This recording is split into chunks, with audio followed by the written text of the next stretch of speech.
थियो थी मां ठारो ठरे थो अलाए मरे थो मर वञी पंहिंजे घर मां ॾे ख़बर छो आयो हुई अदा ठारा अधी हुरा मुझे मतलब आधा रुगी हुरा मां खान जो खान ठारो खान हा ठारो खान यो अधे वारो तखल सारो लफ्ज़ ॾेई मुझे नाले के खार न मां छो अचे अछी दाढ़ी में ख्वार थियो पंहिंजी उमिरि ॾिस ऐं वरी ये अखलाक ॾिस सुना सही मुझे ख्याल में तो परी कॾहिं इश्क नाहे कयो ये जेको इश्क आहे न उमिरि खे न ॾिसंदो आहे तुंहिंजी उमिरि खणी केतिरी बि हुजे पर तूं मूंखे क़बूल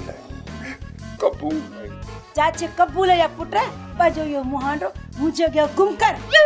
निकर मुंहिंजे घरां आउं चवई थी निकर न त रही सघे वञी दाह ॾींदसि सोना साईं मुझा मिठा साईं कावड़ हराम तू कावड़ न खा मां तुझे लाइ संग वारी मिसरीअ जो गंढड़ो खणी आयो आहियां ही खाई वातड़ो मिठो कर इहो वात वञी पंहिंजे औलाद जो मिठो करा मुआ मजनू जा गॾ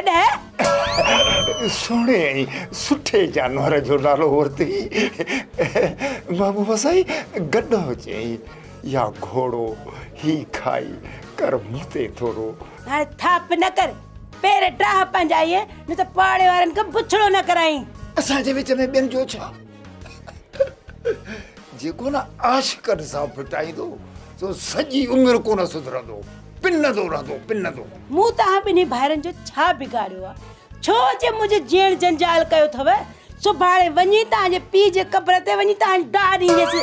उहो को अची तव्हांखे ख़्वाब में सम्झाए न त तव्हां त ॿिन्ही भाइरनि मुंहिंजो जीअण जंजाल करे छॾियो आहे बाबो वरी कहिड़ो चङो मुड़ुसु बि वंटी सोना साईं जेको न दर ते सवाली अचे उनखे सोना साईं ख़ाली हथे न मोटाइबो आहे तो ठारे जी दिलि खे झीर ॾेई सुठो नाहे कयो तुंहिंजे लाइ सुठो इहो आहे त तूं हिते न ईंदो कर ऐं पंहिंजो हुन भाग बि सम्झाए छॾ न त रही सघे त न अहिड़ो बुछड़ो कराईंदीसांव निकर हितां मां चवई थी निकर